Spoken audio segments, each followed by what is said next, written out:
வணக்கம். மாலை முரசு செய்திகளை விரிவாக பார்ப்பதற்கு முன்பாக முதல் தலைப்புச் செய்திகளை பார்க்கலாம். தமிழ்நாட்டில் ஒரே கட்டமாக சட்டமன்ற தேர்தல் நடத்தப்படுமா? செய்தியாளர்கள் எழுப்பிய கேள்விக்கு தலைமை தேர்தல் ஆணையர் ஞானேஷ்குமார் விளக்கம். When we had detailed dialogue with all the national and state political parties yesterday, all of them suggested a single phase election.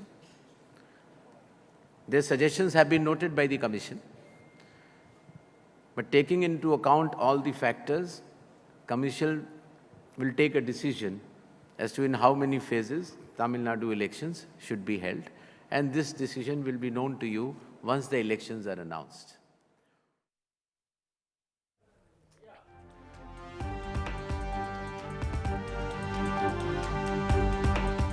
தமிழ்நாட்டில் நடந்த SIR மிகப்பெரிய வெற்றி, இது நாட்டுக்கே முன் உதாரணம் என்று தலைமை தேர்தல் ஆணையர் ஞானேஷ்குமார் பெருமிதம். தமிழ்நாட்டில் 12,50,000 முதல் முறை வாக்காளர்கள் உள்ளதாகவும் தகவல். The Commission would like to convey its greetings to all electors of Tamil Nadu.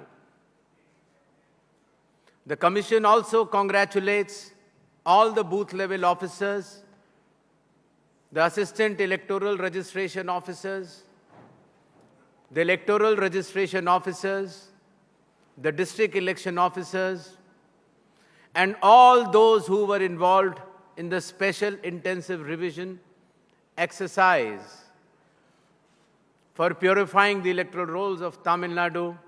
The Commission salutes them and the country salutes them.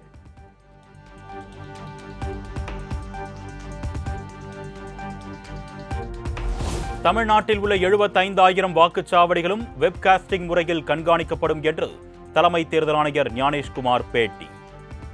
ஒவ்வொரு 2 மணி நேரத்திற்கும் வாக்குப்பதிவு நிலவரங்கள் அறிவிக்கப்படும் என்றும் தகவல்.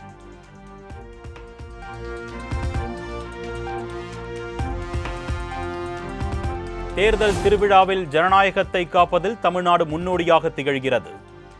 சென்னையில் இந்திய தலைமை தேர்தல் ஆணையர் ஞானேஷ்குமார் பேட்டி.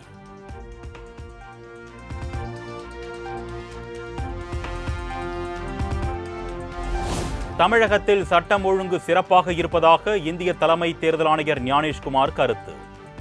தமிழகத்தில் சட்டம் ஒழுங்கு நிலை குறித்த எமது செய்தியாளர் நந்தினி எழுப்பிய கேள்விக்கு ஞானேஷ்குமார் பதில்.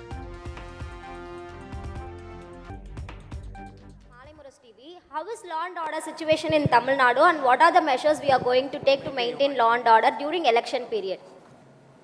Law and order situation in Tamil Nadu is perfectly fine, as we reviewed.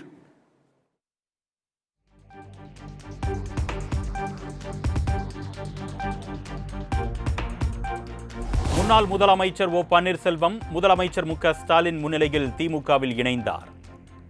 ஆதரவாளர்கள் புடைசூழ அண்ணா அறிவாலயத்தில் ஐக்கியமானார் OPS.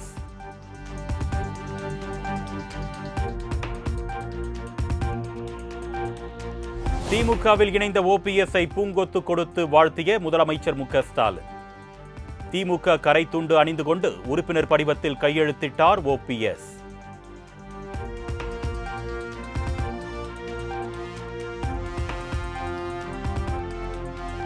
முன்னாள் முதலமைச்சர் ஓ பன்னீர்செல்வம் திமுகவில் இணைந்ததை வரவேற்று முதலமைச்சர் மு.க. ஸ்டாலின் எக்ஸ் பதிவு.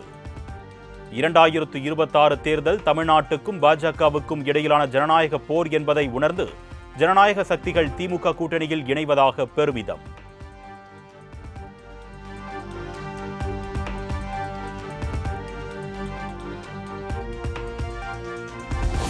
திமுகவில் இணைந்த நிலையில் சட்டமன்ற உறுப்பினர் பதவியை ராஜினாமா செய்தார் முன்னாள் முதலமைச்சர் OPS. உசிலம்பட்டி MLA ஐயப்பனும் சட்டமன்ற உறுப்பினர் பதவியை ராஜினாமா செய்தார்.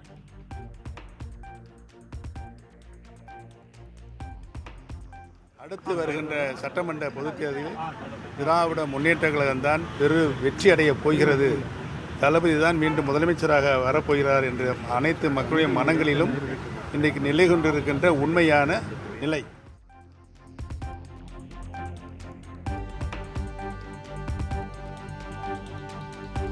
தாய் கழகமான திமுகவில் மகிழ்ச்சியோடு இணைந்திருப்பதாக முன்னாள் முதலமைச்சர் ஓபிஎஸ் விளக்கம். அரசியல் சர்வாதிகாரி எடப்பாடி பழனிசாமி இனி ஒருபோதும் வெற்றி பெற முடியாது என்றும் பேட்டி. பேரறிஞர் பெருந்தகை அண்ணா ஆரம்பித்த திமுகவில் தாய் கழகமான திமுகவில் மகிழ்ச்சியோடு என்னை இணைத்துக் கொண்டிருக்கிறேன்.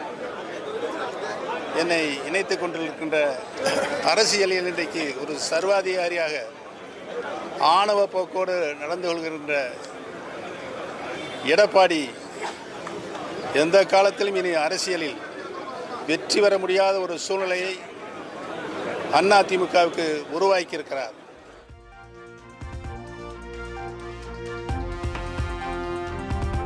அதிமுகவுக்கு இனி எதிர்காலமே இல்லை என்று ஓபிஎஸ் ஆரூடம். திமுகவை எதிர்க்கும் சக்தி இனி எந்த கட்சிக்கும் கிடையாது என்றும் பேட்டி. இனிமேல் அரசியலில் தளபதி எடுக்கின்ற முடிவுக்கு நான் முழுமையாக ஆதரவு தருவேன், கட்டுப்படுவேன் என்பதை தெரிவித்துக் கொள்கிறேன். அதிமுகவுக்கு எதிர்காலமே இனி இல்லை. திமுக எதிர்க்கின்ற சக்தி இன்றைக்கின்ற அரசியல் சூழலில் யாருமே இல்லை.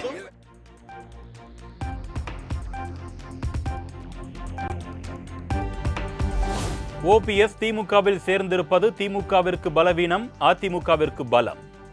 முன்னாள் அமைச்சர் ஆர்பி உதயகுமார் கருத்து. ஓபிஎஸ் போனது யாருக்கு சார் பலம்? திமுக போனது யாருக்கு பலம்? அவர் போனது இப்ப போய் திமுகவில் சேர்ந்தது திமுகவுக்கு பலவீனம், அண்ணா திமுகவுக்கு பலம். சூப்பர்.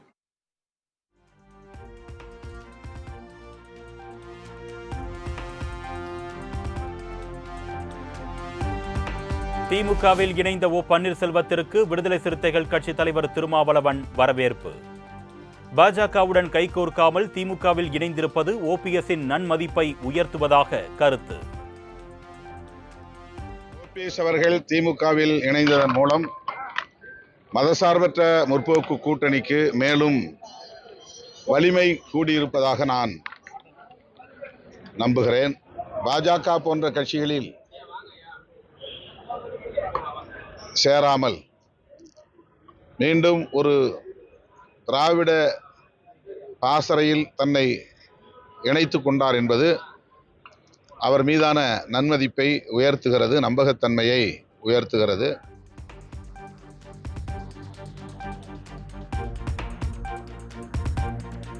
வரும் சட்டமன்ற தேர்தலில் நிச்சயம் திமுக தோல்வியை சந்திக்கப் போவது உறுதியாகிவிட்டது.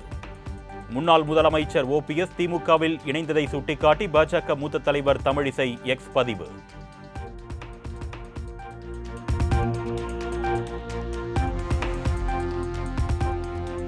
திமுக மீண்டும் ஆட்சி அமைக்கும் என்று முன்னாள் முதலமைச்சர் ஓபிஎஸ் உறுதி. திமுகவில் தொண்டனாக இணைந்திருப்பதாகவும் வாய்ப்பு கொடுத்தால் தேர்தலில் போட்டியிடுவேன் என்றும் பதில். திராவிட முன்னேற்ற கழகத்தில் நான் இன்றைக்கு தொண்டனாகத்தான் இணைந்திருக்கிறேன். ஒரு தொண்டன் எவ்வாறு இந்த இயக்கம் வளர்ந்துவிட்ட இந்த இயக்கம் நானும் உறுதுணையாக இருந்து இயக்கத்திற்கு வளர்ச்சிக்கு முழுமையாக பாடுபடும் என்று வரும் சட்டமன்ற தேர்தலில் தளபதி அவர்கள் வாய்ப்பு தந்தால் உறுதியாக போட்டியிடுவார்.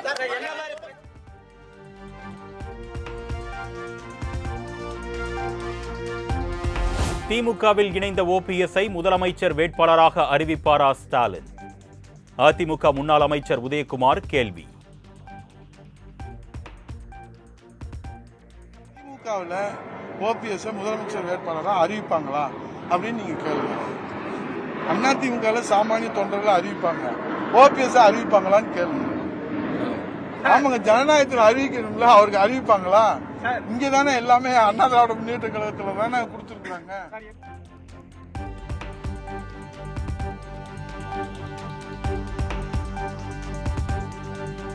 உண்ட வீட்டுக்கு ரெண்டகம் செய்வது போல வளர்த்த இயக்கத்தை உடைத்துவிட்டு திமுகவில் சேர்ந்ததற்கு கூச்சமே இல்லையா?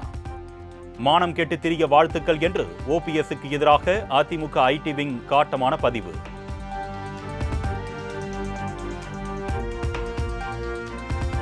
ஓபிஎஸ் எடுத்திருக்கும் முடிவு கோழைத்தனமான பிழைப்பு வாதத்தின் உச்சம் என்று அதிமுக பிரமுகரும் நடிகையுமான கௌதமி விமர்சனம். ஜெயலலிதாவை துன்பப்படுத்திய திமுகவில் போய் சேர்ந்திருப்பது துரோகத்தின் உச்சகட்டம் என்றும் காட்டம். யார் திமுக அதிமுகவுக்கு மட்டும் இல்லை, அம்மாவுக்கு இவ்வளோ துரோகம் பண்ணியிருக்காங்க, இவ்வளோ துன்படுத்தியிருக்காங்க அப்படிங்கிற அந்த கட்சிக்கு யாரை அதிமுகவுடைய ஆரம்பத்திலிருந்து தீய சக்தி அப்படின்னு சொல்லி அவ்வளோ கடுமையாக நம்ம எதிர்க்கிறோமோ அந்த கட்சியில் போய் சேர்றது அப்படிங்கிறது ஒரு துரோகத்தின் உச்சகட்டம், அவகாசவாதத்தின் உச்சகட்டம்.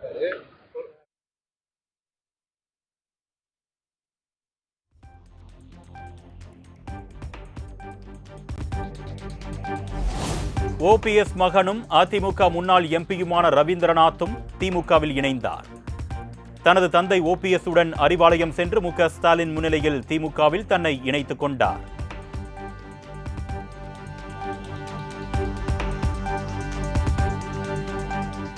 உசிலம்பட்டி அதிமுக எம்எல்ஏவும் ஓபிஎஸ் ஆதரவாளருமான ஐயப்பன் திமுகவில் இணைந்தார். ஓபிஎஸ் சகிதமாக சென்று திமுகவில் ஐக்கியமானார் ஐயப்பன்.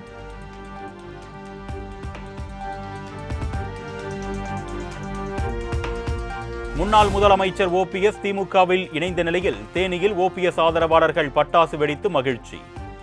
மு.க. ஸ்டாலின் வாழ்க, ஓபிஎஸ் வாழ்க, எடப்பாடி பழனிசாமி ஒழிக என்று கோஷம்.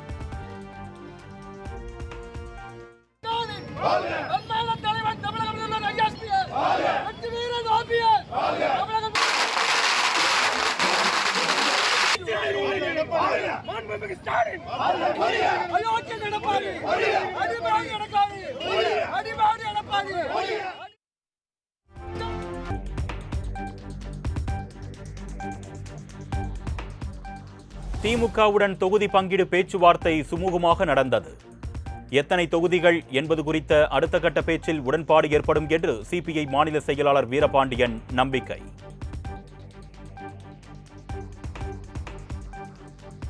திமுக தலைமையிலான பேச்சுவார்த்தை குழுவுடன் இன்று நாங்கள் பேச்சுவார்த்தையில் கலந்து கொண்டோம். பேச்சுவார்த்தை மிக சுமூகமாக மகிழ்வாக நடைபெற்றுக் கொண்டிருக்கிறது. இன்னும் அடுத்து பேச இருக்கிறோம். அடுத்த கட்டத்தில் மீண்டும் நாங்கள் பேச இருக்கிறோம். இந்த எண்ணிக்கை சம்பந்தமான பேச்சுவார்த்தை தொடர்கிறது. அடுத்த கட்டமும் நாங்கள் பேசுவோம். இப்போ தற்போது வரை பேச்சுவார்த்தை சுமூகமாகவே நடைபெற்றுக் கொண்டிருக்கிறது. எல்லாம் நல்லபடியாக நடக்கும்.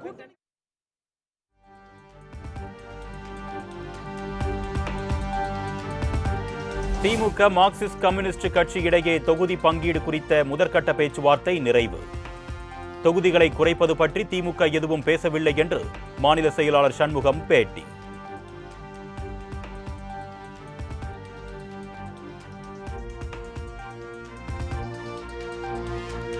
சட்டமன்ற தேர்தல் நெருங்கும் நிலையில் திமுக காங்கிரஸ் இடையே நாளை தொகுதி பங்கீடு பேச்சுவார்த்தை. கடந்த தேர்தலில் 25 இடங்களில் போட்டியிட்ட காங்கிரஸ் இந்த முறை 35 தொகுதிகள் மற்றும் ராஜ்யசபா எம்பி சீட் கேட்பதாக தகவல்.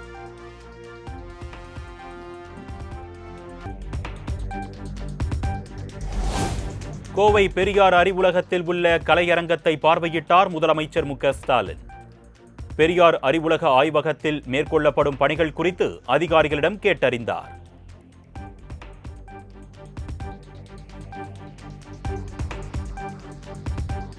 அன்புமணி தரப்புக்கு மாம்பழ சின்னம் ஒதுக்கீடு செய்து தேர்தல் ஆணையம் அனுப்பிய கடிதத்தை ரத்து செய்ய கோரிய வழக்கு. சென்னை உயர்நீதிமன்றத்தில் தாக்கல் செய்த மனுவை வாபஸ் பெற்றார் பாமக நிறுவனர் ராமதாஸ்.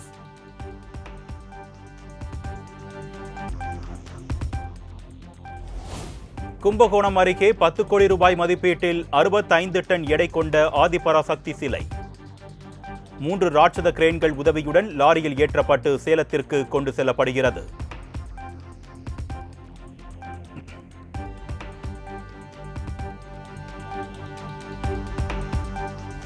கச்சத்தீவு புனித அந்தோணியார் ஆலய திருவிழா இன்று மற்றும் நாளை நடைபெறும் நிலையில் ராமேஸ்வரத்தில் இருந்து புறப்பட்ட படகு. புன்னகை ததும்பிய முகத்துடன் 2500க்கும் மேற்பட்டோர் படகுகளில் பயணம்.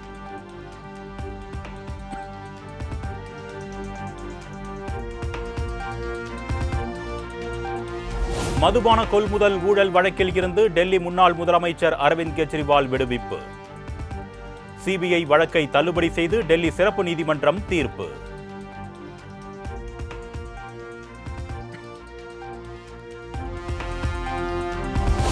மதுபான கொள்முதல் ஊழல் வழக்கில் இருந்து விடுதலை செய்யப்பட்ட தீர்ப்பை கேட்டு கண்ணீர் விட்டு கதறி அரவிந்த் கெஜ்ரிவால் உருக்கம். மணிஷ் சிசோடியா மற்றும் குடும்பத்தினரை கட்டி அணைத்து நெகிழ்ச்சி.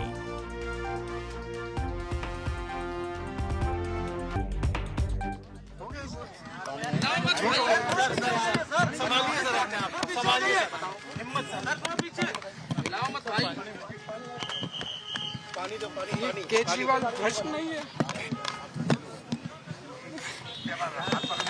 मैंने केवल अपनी जिंदगी में ईमानदारी कमाई है।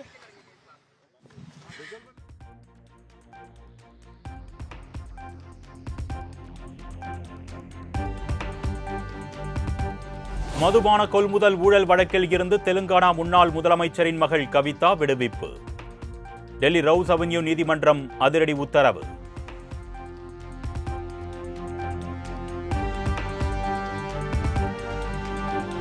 மதுபான கொள்கை முறைகேடு வழக்கில் சிபிஐக்கு டெல்லி சிறப்பு நீதிமன்றம் கடும் கண்டனம்.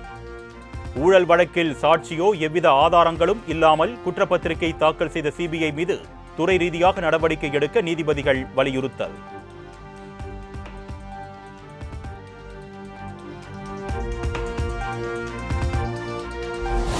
குறுகிய கால அரசியல் நோக்கத்திற்காக புலனாய்வு அமைப்புகளை பயன்படுத்துவதற்கு பாஜக அரசு வெட்கப்பட வேண்டும். மதுபான கொள்கை வழக்கில் இருந்து கெஜ்ரிவால் விடுவிக்கப்பட்டது பற்றி முதலமைச்சர் மு.க. ஸ்டாலின் கருத்து.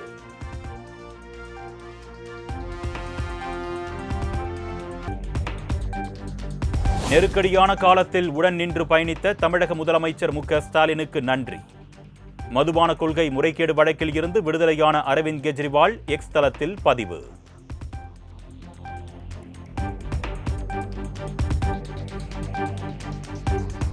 சினிமாவில் அரசியல் பற்றி பேசுவோமே தவிர அரசியல் பற்றி தனக்கு எதுவும் தெரியாது. சமூகத்தின் பிரதிபலிப்பாகவே சினிமா விளங்குவதாக நடிகர் சிவகார்த்திகேயன் மதுரையில் பேட்டி.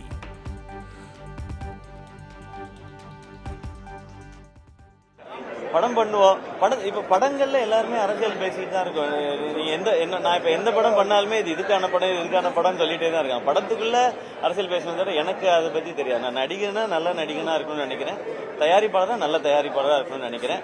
அது முடிஞ்ச அளவுக்கு நல்ல குடிமகனாகவும் நல்ல மகனாகவும் நல்ல கணவனாகவும் நல்ல அப்பாவும் இருந்துட்டேன்னா சூப்பர் நினைக்கிறேன்.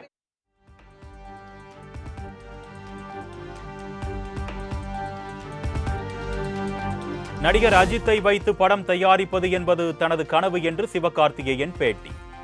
இப்பொழுதைக்கு குட்டி படங்களை தயாரித்து வருவதாகவும் அஜித் ஒப்புதல் கொடுத்தால் சாத்தியம் என்றும் பேச்சு.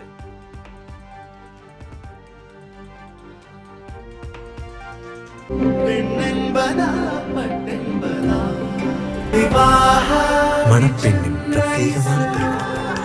விவாஹா தி சென்னை சில்க்ஸ்.